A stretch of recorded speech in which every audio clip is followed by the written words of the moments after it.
Welcome, everyone. Welcome. The sun is up, Bitcoin is running, but WhatsApp isn't. But that doesn't matter to us. Bitcoin's running.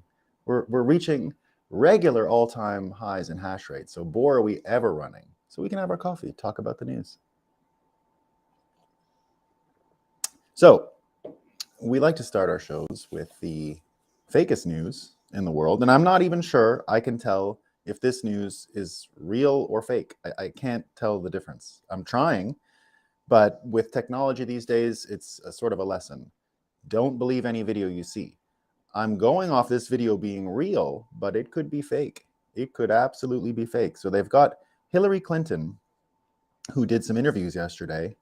And did she look like she was crying? If anyone's seen it, go look, because it looks like, first of all, it's a straight on shot of Hillary Clinton. Like her face takes up the whole screen. She's not just casually sitting in a chair getting interviewed. It's the whole screen. And she's just like staring at it like this. And she's going on and on and on. And she comes right out and says that right-wing extremists already have a plan to literally steal the election, the presidential election. The use of the word literally makes me think it's real. She used literally the way Hillary uses literally. But as we know, you can't trust any video, right? Deep fakes, voice modulation. We brought it up on this show the time there was this fella who came out with bad equipment and said, and looked like a young Keanu Reeves and sounded like Joe Rogan. So it was the young Keanu sounding like Joe Rogan, and the whole thing was perfect. And he said he spun that up within seconds, and it was that simple. And the message was, be careful, don't follow anything. Hey, Huru, good morning, man. So when I saw this Hillary Clinton video yesterday, my first instinct was it's fake. It can't be real. It can't be real. But it's true. Listening to Ye going off on Lex. So who is saying, listening to Ye going off on Lex Friedman of Fortune? Yeah, I'm going to cover the whole Lex Friedman interview in this show. So if anyone wants to not have any spoilers or whatever, then watch the interview. But I'm not going to get too far into everything he said. There's just a few pieces that I've picked out because they're relevant for the board and what we're going to talk about today. So definitely going to be getting to Lex and Kanye from yesterday, because I watched it last night and a little bit today and made some notes. So this video of Hillary Clinton, I can't tell if it's real or not. I can't. I have no idea. So someone will have to tell me, but I think it belongs in the world of fake news no matter what. That's why I included it. It's either completely fake or it really was Hillary Clinton, and it's getting retweeted like it's real. I think real people have been retweeting it, but I can't tell the difference. I really can't. I tried my best. I went to some accounts like Michael Malice who retweeted it. He treats it if it's real, but he's not a very genuine, he would play around with this, I think. So I don't really trust him to give me the truth. And he's not even trying to. Maybe he fell for it too. So all I know is that I saw a video of Hillary Clinton almost crying, and talking about how right-wing extremists have a plan to literally steal the presidential election. And I don't know if it's real. Either way, it's fake news. You've got today two just insane stories. So the first from MSNBC, where they called Republican minorities faces of color, not voices of color, and are not coherent. Now, what I want to do here is not like it's super racist what they said. It's super racist to say that the people who are running on a party you don't agree with don't have a voice and they're just a face. Now, I'll defend them for a second, right? Because it is super racist. Like what the reporters say here on MSNBC is incredibly insulting. But I want to give them one bit of defense, which is the following. They say they're not coherent, right? They say they're not coherent. Well, and that's why there's no voice. No voice because not coherent, right? So color good, voice bad because not coherent. Now, what I heard is they simply get cognitive dissonance every time they hear one of these people speak. They think they're insane, right? So because they're so lost in their own prison, in their own bubble, that they actually can't make any sense out of what people like Kanye or others are saying, which to me sounds real, right? So I think they really do think some of these candidates that are running for the Republicans, don't have real thoughts and that are just being programmed by another machine. But I think that's what's going to change after the next election and in a few more years, especially when we get to the Yay candidacy. So we're going to talk about that. But, what they said is super racist on MSNBC. But I see where they're coming from. Their brains are broken, right? We're going to talk about broken brains today, right? That's what we're talking about, broken brains. So, if you go to MSNBC, you're going to get a lot of this broken brain stuff. And it doesn't end there. You had ABC News with this recent type of story that you're seeing more and more often, which is that African Americans don't use the national park system and don't go to parks, and that somehow the parks are super racist because of it. So they tried to push another one of those yesterday. You're going to see more and more. That's why we're bringing these up. More and more of these fake news stories. It gets even worse. And we're going to talk a bit about memory holes and where they come from. But here's one. This is from Logan Hall. And this is kind of what you saw yesterday in the news. You saw a lot of this in the news yesterday. Florida, people accusing Ron DeSantis, the governor of Florida, of being the only Florida governor who ever did a lockdown in the state's history. He actually only did the 2 weeks. Remember the 2 weeks to flatten the curve? Well, if you lived in Florida, it literally was just 2 weeks. They didn't do anything else. It was over. I went to Florida that year, and it was amazing. There was no mandate. There was nothing. You just did what you wanted. I stayed 6 weeks there just to live without a mask and try and live a normalish life for a little while during the pandemic. So here's what Logan Hall says.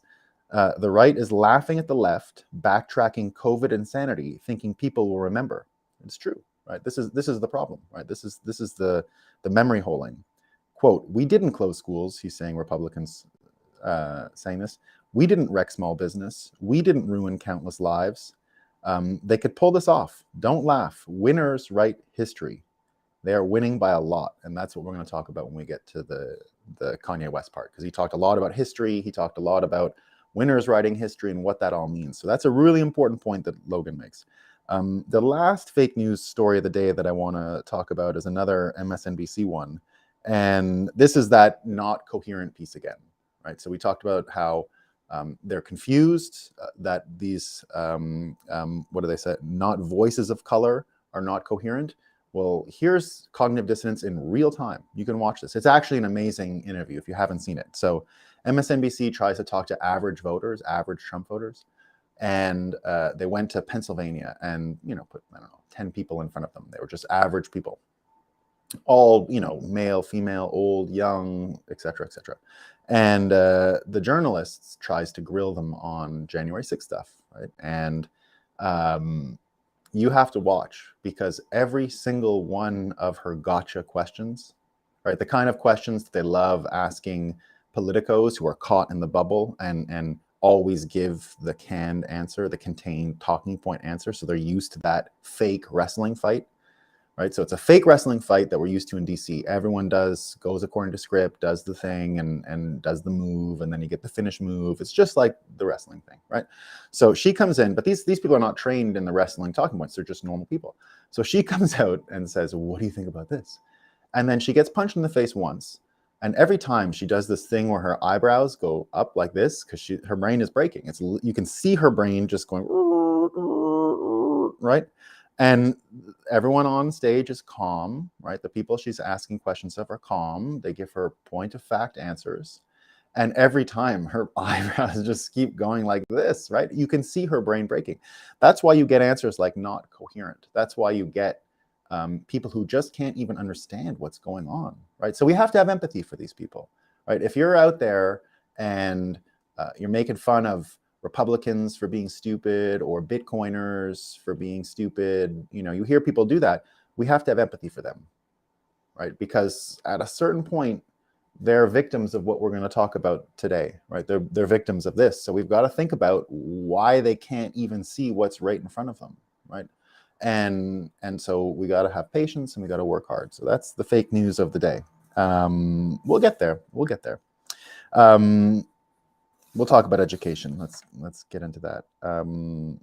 I'll just mix all these stories. Well, yeah, I got one other one. We got the England has the new prime minister now, and Rishi Sunak. So this is pretty good news for Bitcoiners in the sense that he really is like a full-time kind of, how would I explain it? He's a full-time banker. He sees the world as opposite of what we've talked about here. These folks who said that the voices of color don't have a coherent message, and because they're causing a type of cognitive dissonance in the people reporting on it. So in this case, this fella is the most simple version of what they're used to. This guy comes straight out of central casting and is just loaded with talking points, which is great, right? I think going to be a great foil for whatever happens in America, because this guy is going to give you every canned answer. And if you believe Majid Nawaz, who we follow very closely on this show, Majid said he predicted that Rishi would take over and that he would bring in a CBDC almost immediately. And of course, now we see that this Rishi guy is a full CBDC backer. He answered a few questions yesterday on crypto, and you can expect, he was able to pick an aesthetic favorite between some NFTs, but they asked him about Ethereum and Bitcoin. And of course, as a typical politician, it's all the same to him, right? It's all the same. So that's, I think, good, because we're going to get contrast. We want contrast. It would be great to have a Bitcoiner in the UK. That'd be great. And I think it will happen. I think we're going to see this whole thing fall apart over in the United Kingdom. I don't think that this party can hold together. If you're American and you don't know how it works in a parliamentary system, you don't need to have an election every time you change a leader, because the president, the prime minister, sits in the Congress, the parliament, along with the other congressmen. They're a prime minister, which just means they're equal to the other congressmen, but a little above, because they have this other portfolio, which makes them the leader. So what can happen is you can change the leader within the parliament. If the governing party is in control, they can switch out a leader who sits in the chair of prime minister without going to a general election. It's a little bit like when America chooses its speaker. It's a little bit like that, right? So right now in America, if it was a parliamentary system, Nancy Pelosi would be the president. And because they control Congress, if she left, just another senior person would run inside that. Only the Democrats can elect this, right? Only the people in the House can elect. So they would elect another leader. So all that happened in the UK is they chose this other leader within like the congressmen, the members of parliament. They did not go to a general election because they just had one, and they don't want another one, for reasons you can imagine, right? When elections go on and on, runoffs in America, everyone gets sick of hearing the ads, more ads, it's this and that. So that's what's going on, right? So they had a change. I believe that this guy will not last too long, because there is no direction for a country that requires direction right now, because they've left England, they've left Europe, they're kind of on their own. They got to get a bunch right quickly, otherwise it's problems. And there's a few ways to get a bunch right quickly, and they involve Bitcoin. They involve not doing what Rishi is going to do, basically, right? It's not capital controls, which, I mean, England's in big trouble with their currency, right? When you start participating in yield curve control and the other kinds of crazy stuff they've done, you in the end have to have a type of capital control if you're going to play that game. And Rishi understands all of that.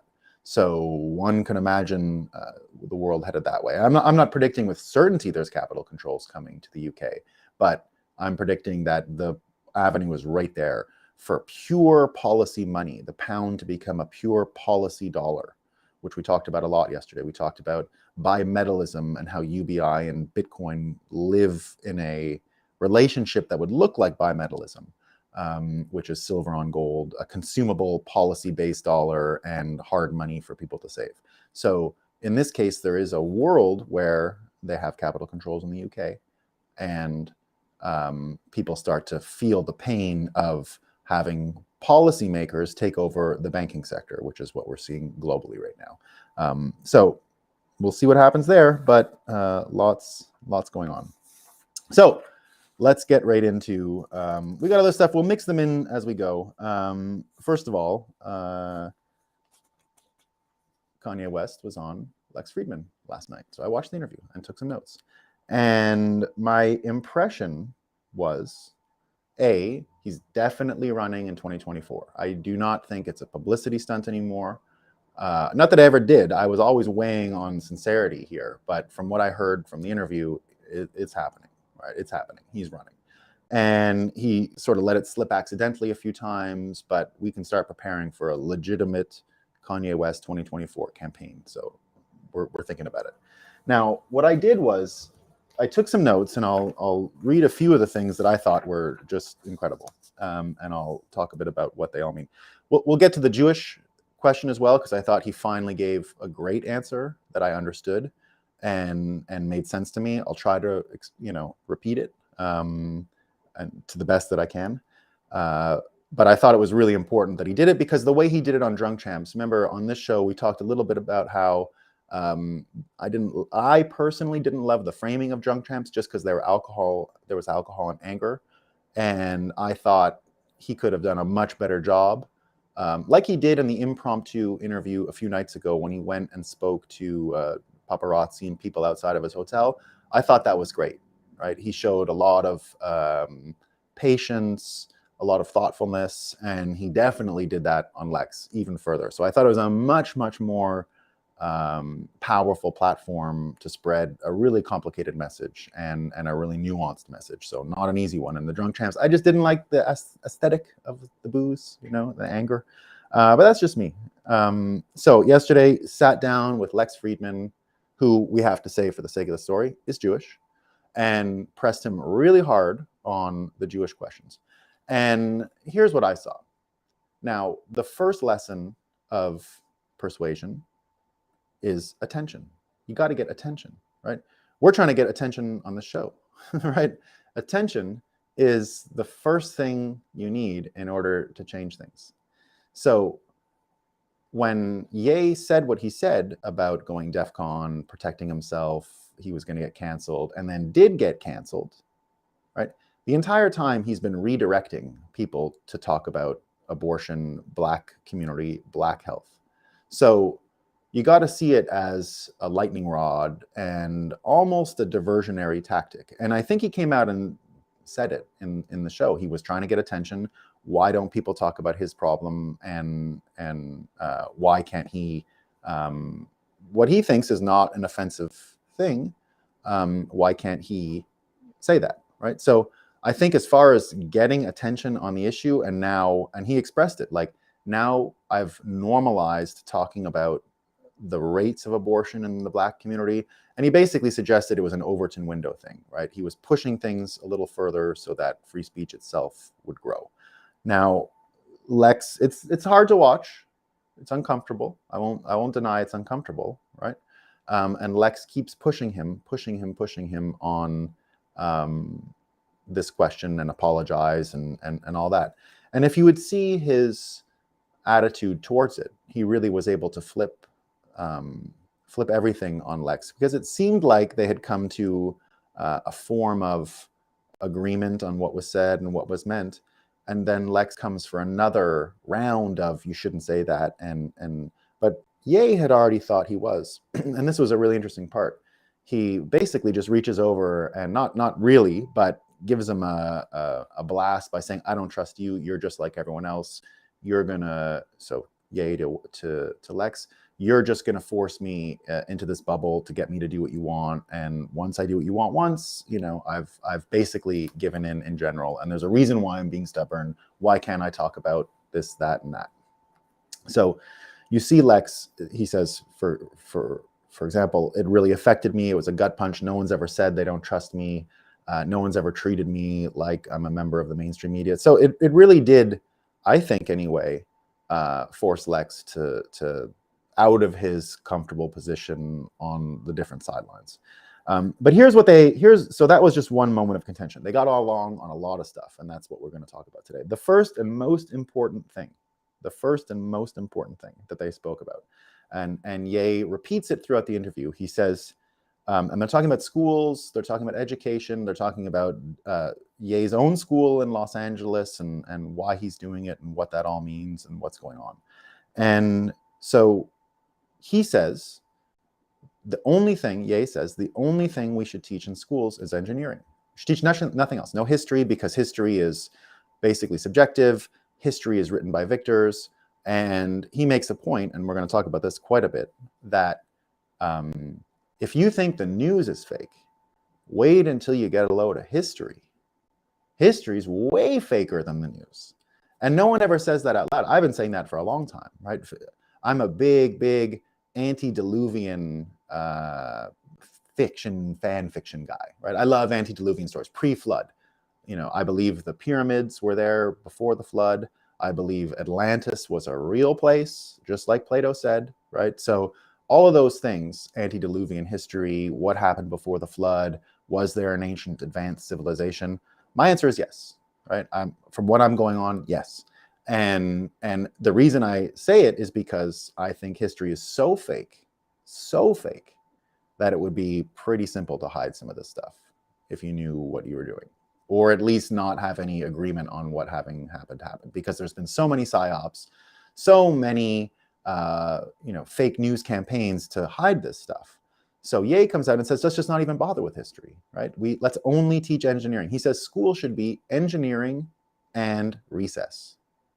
Engineering and recess.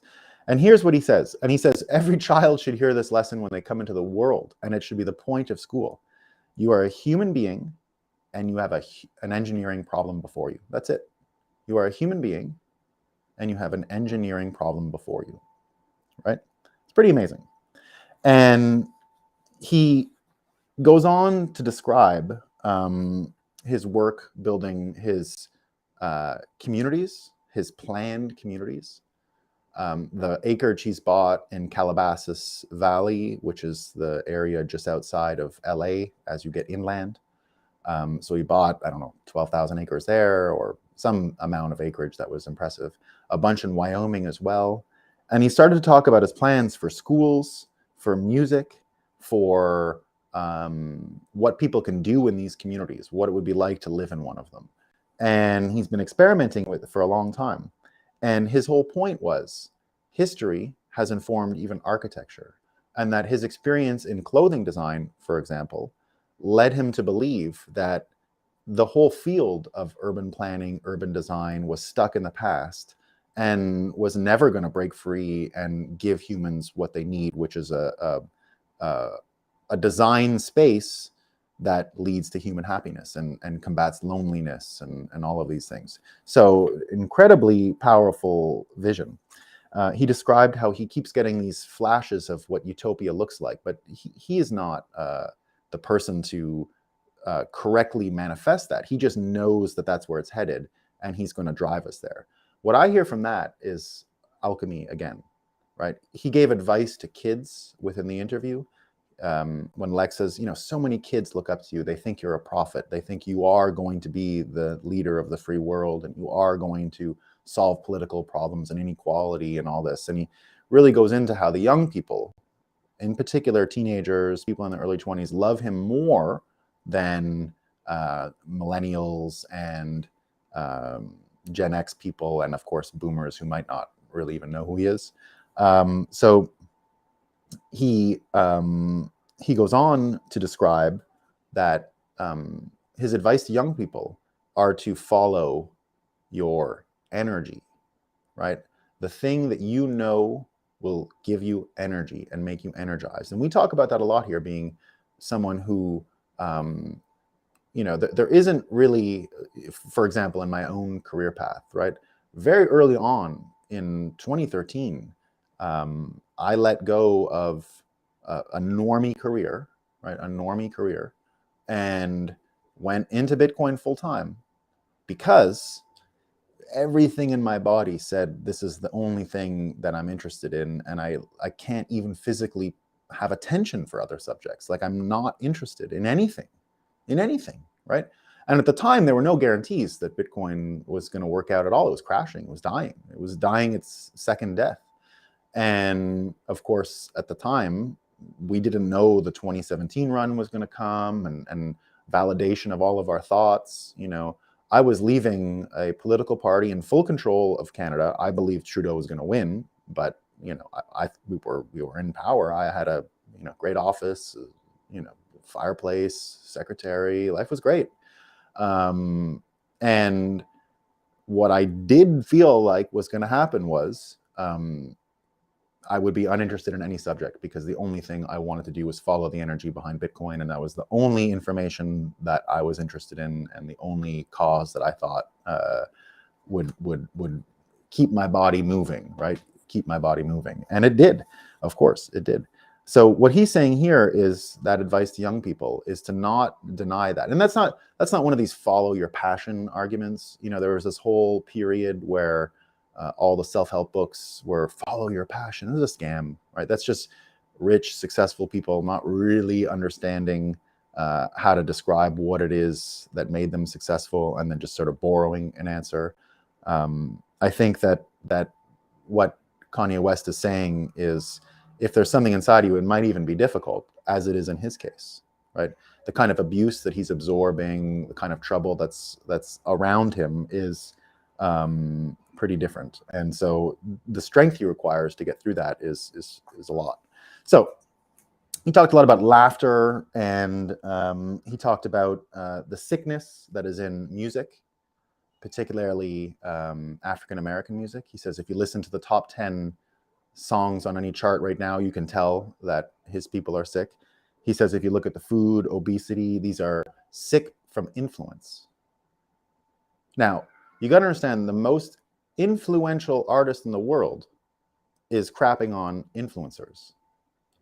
And so that's what made me, in the end, put these two charts together to contrast. And I'll talk about the alchemical piece and how it fits in. So what I heard from him, what I heard from Ye in his interview with Lex, starts with, this is a Giacomo Zucco frame to compare Bitcoin to the fiat world and where its power comes from and what are the organizing principles. I've adapted it, but I copied Giacomo on the tweet. So I think Giacomo already liked it, and so he confirmed it's accurate enough. What you see here is the all-seeing eye of the US dollar. Its power mostly derived from news and marketing, speculators, and nations themselves, right? And then those things all cross over, and that's an oil drip, right? Could almost look like a tear. Weapon manufacturing, and of course the Fed Reserve here. He's got it a little bit different, but for me, this is how I'm going to say. This could be news, TV, anything, right? But it's basically the promoters.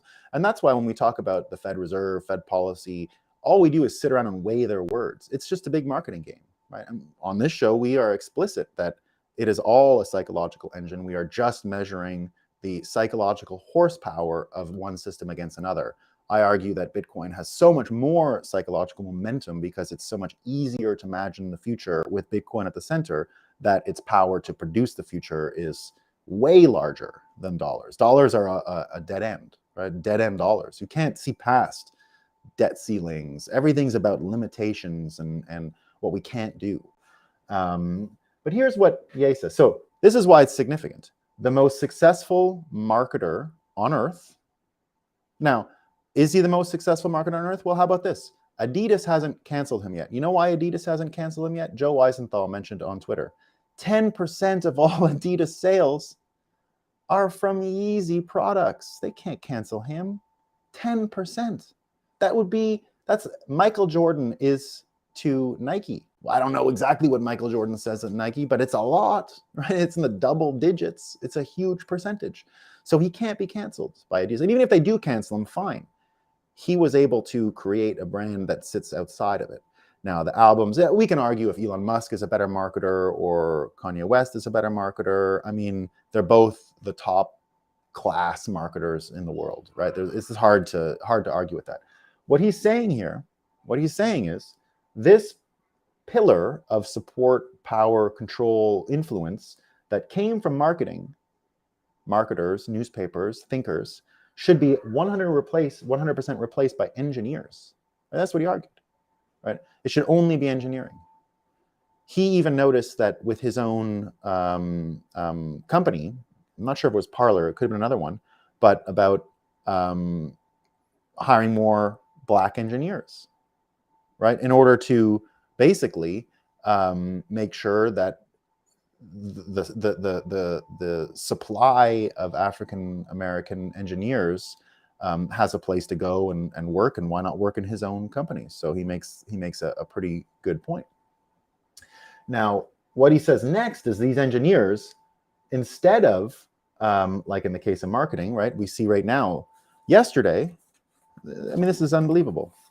Finally, it happened where the progressives in Congress, right, 30 progressives, sent a letter yesterday arguing about the war. Let me find the piece here. Arguing about the war. Where did I put it? Oh yeah, here it is.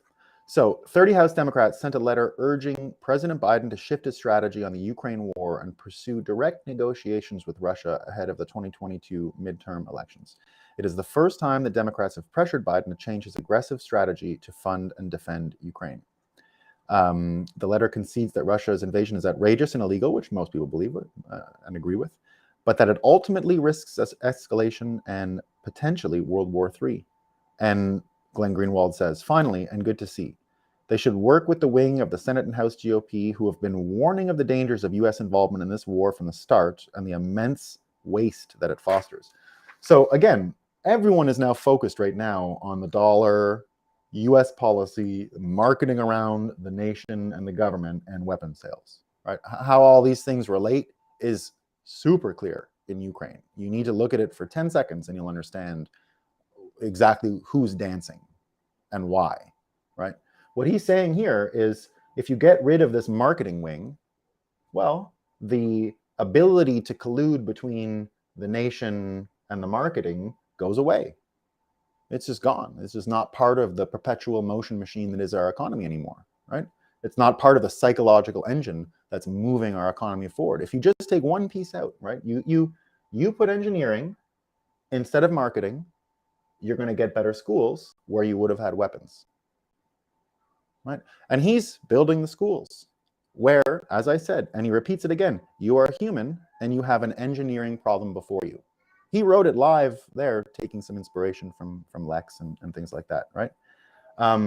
Now, what he says with this marketing piece, and that's why he went into the Jewish piece again and all that, he goes, this is where all the trouble begins. Because if you listen and you don't say what you mean, and you don't follow your bliss, and you don't have an alchemical outlook, and you sell out, right? He talked about selling out and what that means, what it really means about censorship and saying what you mean. He says, and this is a very powerful visual image, and I've never heard anyone say it, and I wish this would become a viral statement. I hope people keep talking about this. I hope someone clips that thing from the Lex Fridman interview and it gets some resonance. He says, if you listen to these censors, if you listen to the friends censoring you and all these people, you're going to end up, and he's talking about artists, marketers, you're going to end up like a boxer, retarded and rich. Oh, retarded and rich. Unbelievable. To compare boxing to these folks and then have that kind of finish move, rhetorical finish move, retarded and rich. Ay, ay, ay. So right away, we see that he's talking about moving major pieces on the board. And the reason why I think his trajectory, his path, is going to lead him to Bitcoin. And I think it's inevitable now that he will be a candidate in 2024 and that Bitcoin is going to be at the top of the agenda. Oh, one other piece that I want to mention. He mentions in the interview that you've always got to say what you want in the world. You got to tell the universe what you want, and that's part of this alchemical approach. Remember, I've been saying for 6-7 months now, saying it out loud in order to do exactly what he mentioned on Lex, right? I've been saying I'm going to have a Bitcoin show on Jekyll Island in the lead up to the 2024 election. we're going to sanctify the island. We're going to get rid of the bad vibes from the US dollar's creation and birthing there. And we're going to make sure that that island is a Bitcoin island. Right? We're going to put Bitcoin there. We're going to talk about Bitcoin there. We're going to have a party around Bitcoin there.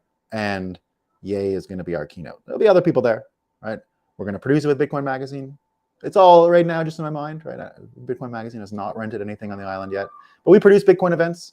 And if we're going to do one in the lead up to the 2024 election, which we ought to, let's do it where the US dollar was created.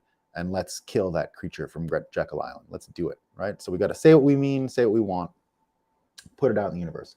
So here's where his path has taken him. And this is why I think he's inevitably going to find Bitcoin, right? He's talking about reorganizing the world from this agreement, right? Where nations with marketing, with academia, with the media, all push a coherent agenda, right? We talked about coherence. It's a coherent agenda. Speculators are involved. But in the end, the organizing principle is this dollar, right? Everyone, and that's why we call this show The Breakup. It's about contrasting commercial relationships that make dollars. These are the commercial relationships, right? All of these things work together to produce this, right? In the world of Bitcoin, it's this stuff that works together to produce Bitcoin, right? Speculators are both there. You got to have people betting on the future, right? If you don't have people betting on the future, you're not really tied to the present. That's another reason why Ye said studying history in school doesn't make sense and that we should focus on the now, because the one thing we all agree on, everybody, is that now is now. It is now. I don't know how he said it. He did it the Ye West way better than I did, but it's true, right? That's why we don't need to think about past, future, and that's why Bitcoin is the best monetary system. We mentioned yesterday about the analogies for Wizard of Oz. You know, we said it went from a golden brick road with silver shoes, which is bimetallism, and then I made the analogy of what it would turn into today if the real story played out and the analogy continued to the way the world works, that the paths of gold, the yellow brick road, the gold brick road, would become oil canals, like an oil slick, and then you'd get around on paper boats, right, representing the species of money, paper money. So you'd get around on the paper boats on an oil canal. It turns out, I was talking to some Geyser funds. Geyser Fund is a Bitcoin-related investment fund. I was just chatting with them yesterday about unrelated things, and they mentioned that they had just funded a sci-fi writer who was writing The Wizard of Nantes, The Wizard of Oz adapted for Bitcoin. And I said, I got some ideas, so we just started chatting. And what he mentioned was, and we both agreed on, that the yellow brick road going to an oil slick in reality, but what it would be with Bitcoin, if we want to keep that analogy going, is time. It's time, right? Some form of hard time, accountable time, a way to measure time.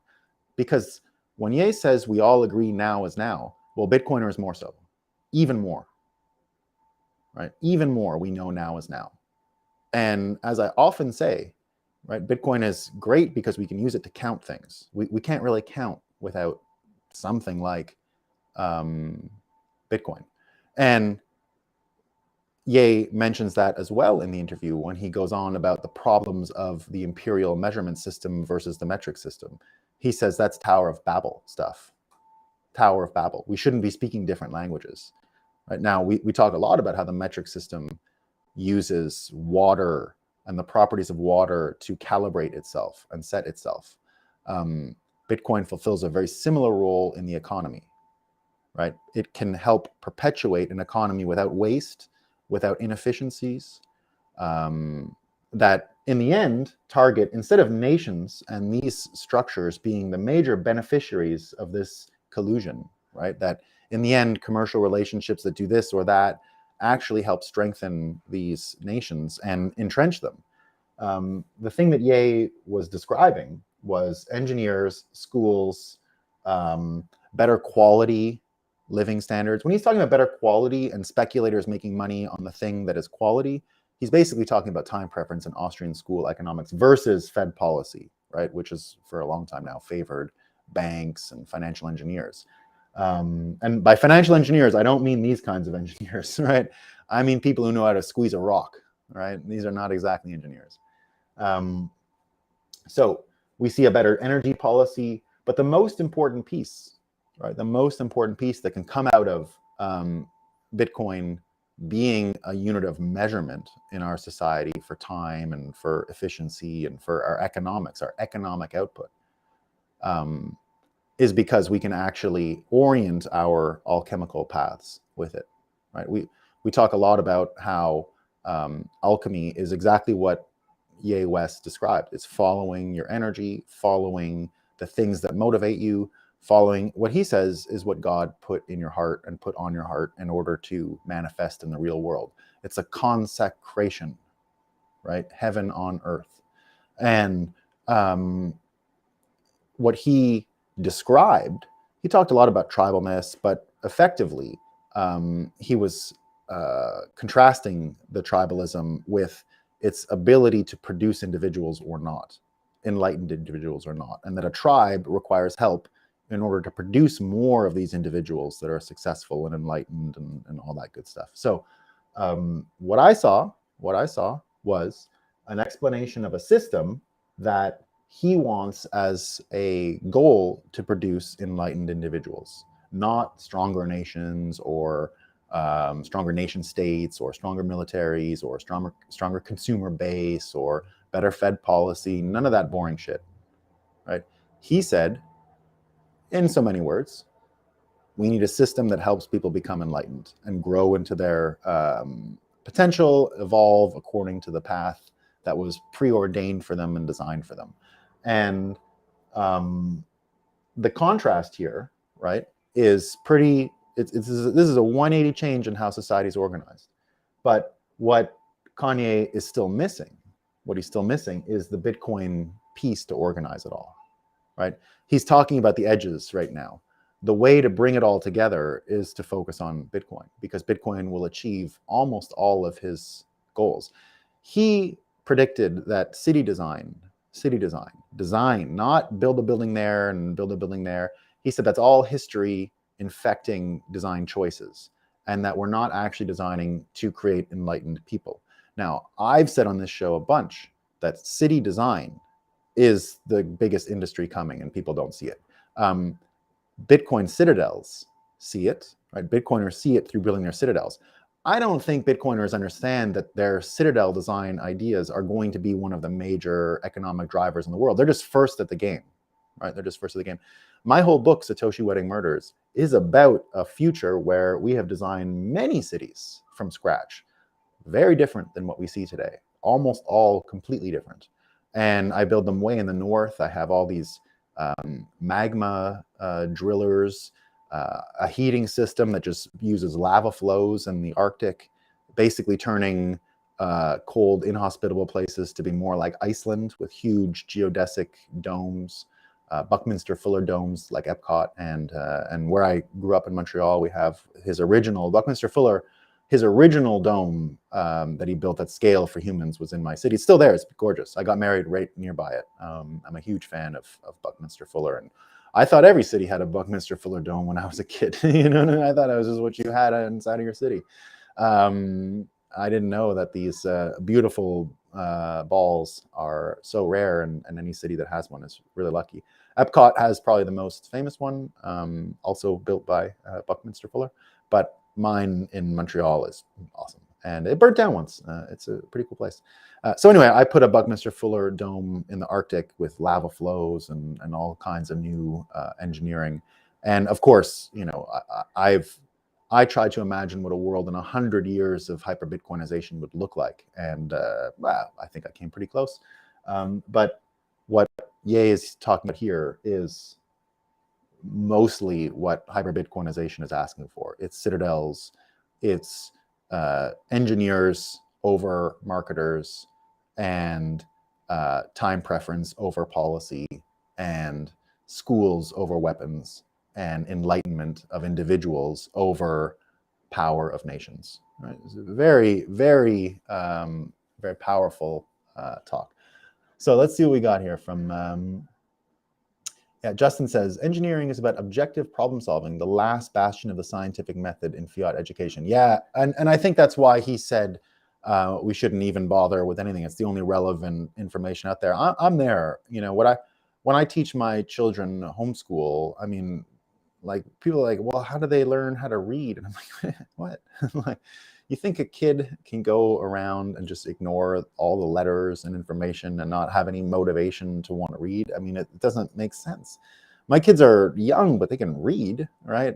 I never went to school. Like they have an interest, and everyone wants to be better, right? And it's not because you go to school that you get better. People want it. I mean, who doesn't want it? Ye in the interview says it's because he saw porno when he was 5 years old. And he said that made him want to be better. He found his dad's porno. And, you know, for better or worse, he said he had a huge effect on him and was part of his enlightenment, weirdly. But yeah, you know, that's what he says. So, all right. Any more comments? Did I miss anything? How was that show? Is it good? Did it make sense? Did it make any sense? Did we like the,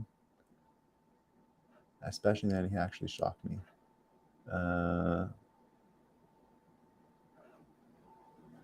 Have you seen the Piers Morgan? No, Huru. I missed the Piers Morgan interview. I did not catch it all. Because I can't stand Piers Morgan. It was not a yay thing. I think anything that Piers Morgan is going to go on about is probably like, I would only watch it if I really had, you know, I was so bored. It's like sports or something. It's not real, you know, like I wouldn't watch an interview of his, but you know, something came of it. I guess I should have thought of it because Ye would definitely use the time well and make it worth my while, but I didn't see it. Oh, I missed. Justin said Adidas did announce cutting the partnership a few hours ago. Yeah, I missed that. Yeah, well, that's great. Good, good job, Adidas. Fun. You lose your money, have it, keep it. You don't need it. Who needs money, Adidas? You can ask the government, right? You know, Ye was talking about Benoit Arnault. Here's how easy it's going to be. I think his name is Benoit Arnault. Here's the, what's this, Gosh, 5 years old? Damn. I don't know what that is. So Benoit Arnault, oh yeah. Hadn't found mine before 16. Yeah. There you go. Yeah. 5 years old. He found the Playboy.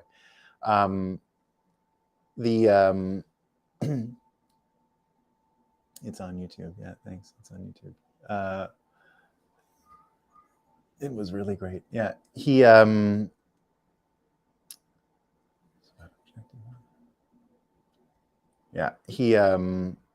what was I going to say about what was I going to say? I don't remember. I lost my train of thought.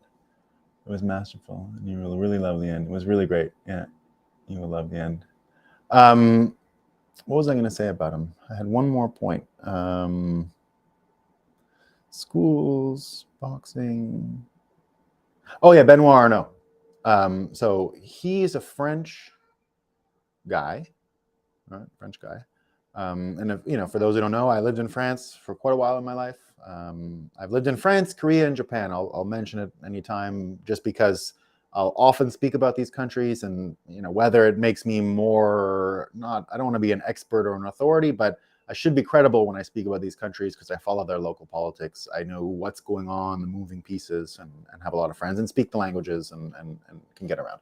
I don't speak great Japanese or Korean, but enough. I can read and write Korean. I lived there for 3 years, so I'm pretty good. But anyway, Benoit Arnault. He owns Louis Vuitton, and for a little while, pre-pandemic, became the richest man on earth.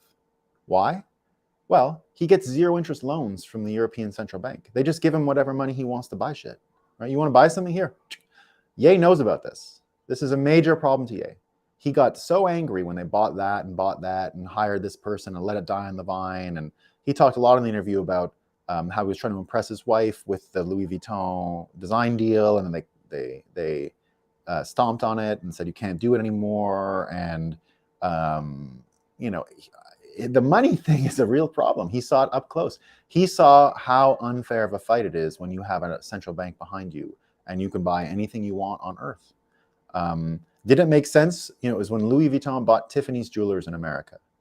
I don't care about Tiffany's Jewelers in America. But first of all, Tiffany's Jewelers in America, this is one of the most blue-blooded institutions in the world. The George Gilder, the economist, I know him, I'm friends with him. He wrote a book on blockchains, and he's the guy who invented the notion of trickle-down economics that Reagan cited all the time. George Gilder is the most blue-blooded person I've ever met in my life. This is George Gilder. His granddaddy started Tiffany's, right? He invented the whole thing, the lamps, all the stuff.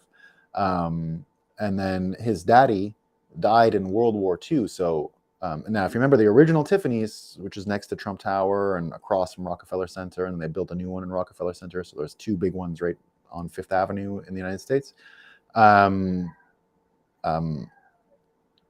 George Gilder's dad died in World War II. So the neighboring business, the Rockefeller Center, Nelson Rockefeller himself raised George Gilder.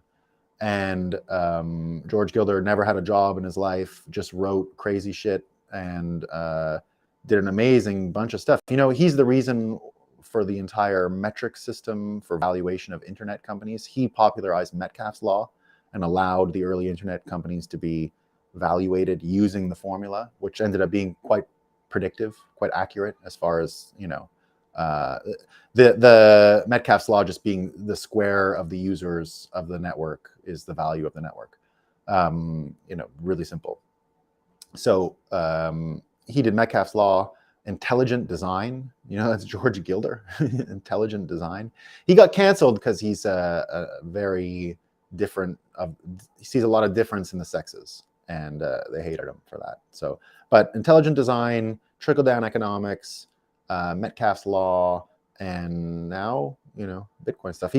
He's old and crazy. He went down the BSV thing for a little while, so he lost it.